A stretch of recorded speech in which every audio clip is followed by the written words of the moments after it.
Hi everyone, I'm Brett Bogan and I am the Executive Director of Waste Free Dayton, and with me today I have... Hey, I'm Meg Maloney and I'm the Sustainability Manager for the City of Dayton.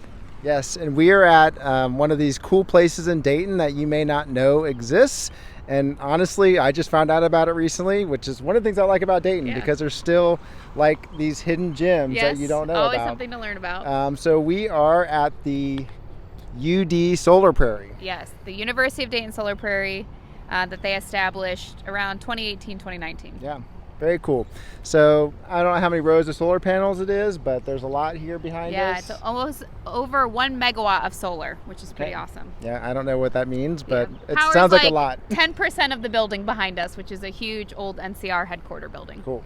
Okay, and so today we're going to do a couple different things. I'm going to ask Meg about kind of what she does on a daily basis, what her office does, kind of some of the projects she's worked on, and then we're going to switch locations and do something more on the fun side, I guess. Yeah, I'm excited. But not professional, fun. Yes. So first, Meg, tell us what you do on a daily basis. Yes. So I am a sustainability manager, and what that means is anything that involves the environment for the city of Dayton somehow intersects with my role. I simply tell people I'm taking care of the planet and the people in the planet and the environment, around Dayton. So people and planet in city of Dayton. I have a team of 5 people starting next week. So we're small and mighty. And we work on various projects from energy, transportation, food, waste. And our goal is to make the people healthy and happy in Dayton and make the planet healthy and happy. Yes, I love that. And you've been with the Sustainability Office for a few years, but you're in your current role for going on 2? Yes, 2 years in my current role, and I've been with the office for like 4.5 years. Okay, great.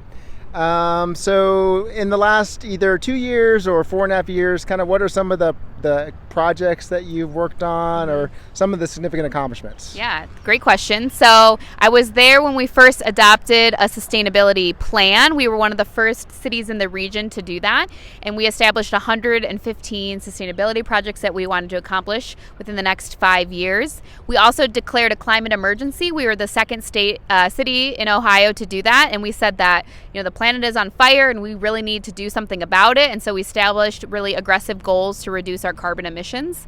Some of those projects that I'm very proud of include we reduced our city facilities emissions by 50% by capturing gas that we were just flaring out in the atmosphere, which was really bad. So we are capturing that now, so it's no longer just being flared and causing more carbon emissions.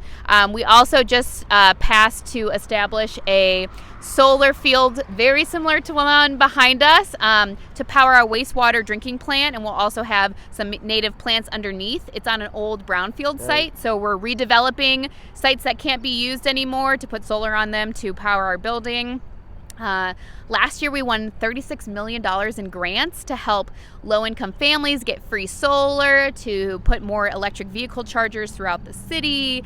We got money to do weatherization and energy efficiency of homes. We got money to plant more trees.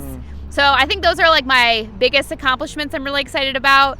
The probably like one that's like near and dear to my heart is we had residents that had to drive through a landfill to get to their homes, and it was really unfair, and nowhere else in the city did we have people having to do that. So I actually worked to negotiate and get money to close the road through the landfill and actually create 2 cul-de-sacs. So now that the residents don't have to drive through a landfill, they can just get to their homes through these nice public roads we established that are a little bit more beautiful, and I think the residents were really happy about that, so I'm very proud about that one too. Oh, that's cool. I don't think I heard about that. Where is that? That is at Valley Crest Landfill, so that's really close to Dayton Children's Hospital that we were able to do that. So Gotcha.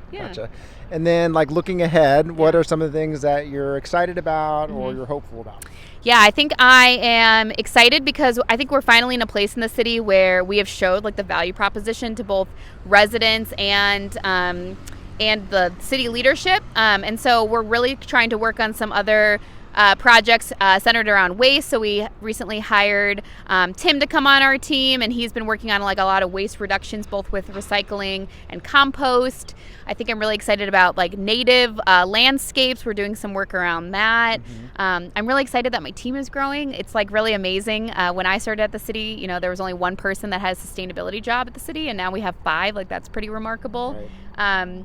So I'm excited about that. I'm excited for residents to continue to see that benefit. We helped residents save over $350 on their energy bill the year before last, and we helped them save, I think it was around $100 last year. So the new projects that we're implementing around energy efficiency and weatherization, I think that's really going to change some lives of families, and so I'm really excited about that as well.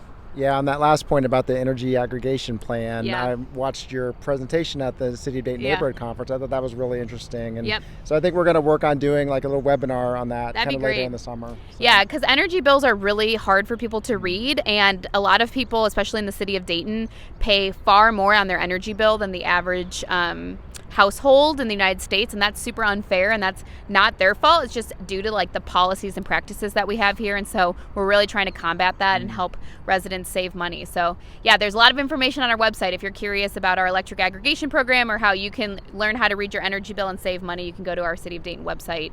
If you look up City of Dayton Sustainability, you'll find some information on there. And we'll put a link in our show notes. Yay, I love that. Perfect. Is there anything else you want to say?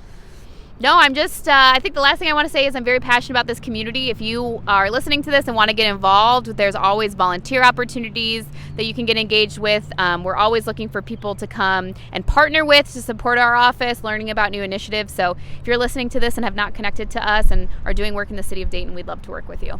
Perfect. Yeah. All right, ready to head to the next spot? Yeah, next spot. Okay. Woo-hoo.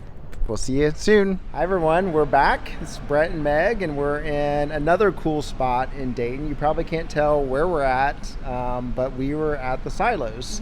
So it's another cool example of like repurposing like an old, structure in the city and turning it into something like really cool and exciting. Yeah. So, so this next part of our conversation is going to be like, let's get to know Meg more. Woohoo. And like we've known each other for a few years Yeah. and gotten to know each other a little better, but I don't think I know enough. Yeah, And I've I'm got a list of questions to learn more about Perfect. who you are. So you ready? I'm ready. Okay. So I've got some notes here to look up. So I'm going to look down at my Perfect. notes. So first question, what's an uncommon or weird food that you like? Ooh, an uncommon or weird food. Like a dish or like a particular vegetable Yes. or fruit or... I really love lotus root. That is a unique one that I don't think people often serve, but I love Chinese hot pot. So Okay. hot pot is where they have like a hot broth on the table and you put a lot of vegetables in it. And lotus root I really love to eat. Okay, I have to look up lotus roots after this. Yeah, crunchy. They're like a water chestnut. Good. They're good. Okay, next one. What is like your favorite like sustainable hack or waste-free product or activity? My favorite waste-free product is probably... Recently, I've discovered the like reusable deodorant. I have like one from the refillery that I really like, and you can get it refilled there, and it just smells so good. So that's probably my new waste-free product that I've been using that actually really works. And It does work. Yes. Yeah. Can you tell? No. So yes, I think that's probably the one that I've used recently that I like the most. Okay, cool. If we were to look at your Spotify, what are some of the artists we would see in your recently played list? Oh my gosh, I'm so basic. It's like I'm a pop girly, so Sabrina Carpenter, Chapel. I was listening to that new Benson Boone song, so I wish I could be like it's Fleetwood Mac, but no, I'm like a pop girly, Ariana Grande kind of gal. They're catchy. Yeah, Yes, they're good to I like the listen to. catchy, Yep. upbeat. Okay, anything that you're like currently like binging, streaming, watching? Yes. I'll do like one that's like actually relevant to my career and then one that's just like melts my brain. So the one relevant to my career is HBO currently has a documentary about the fraud that went on with the energy bills, House Bill 6. I really recommend it. It's on HBO. The second one that's just like very mind numbing, that is like so good, but like it's for a certain type of person, like when I want to decompress. So Secret Lives of Mormon Wives, very good show, but Okay. I like reality TV to just kind of end the day with. I thought you were going to say Severance or something like that. No. Mine is like, yeah, on the pop girly thing. I'm like a Kardashian girl. Yes, reality TV is my like thing that I like to like turn my brain off with. Okay. Okay, so outside of the Dayton region, what's your favorite city to visit? Oh, I'm biased on this one. I'm from Chicago, so it's probably Chicago. Even though I grew up in Chicago, like there's always somewhere you can explore, amazing food, amazing people, right on the lake. So yeah, I love going back to Chicago. I think I would have guessed that answer, and Yeah. I'm like a Midwestern person too. Like Yeah. I love Chicago. That's my favorite big city. Yep. So I approve of that answer. Yes, amazing. Okay, this is a fun one. How about a past or present celebrity or historical figure that you would love to have a meal with? Oh my goodness, Michelle Obama.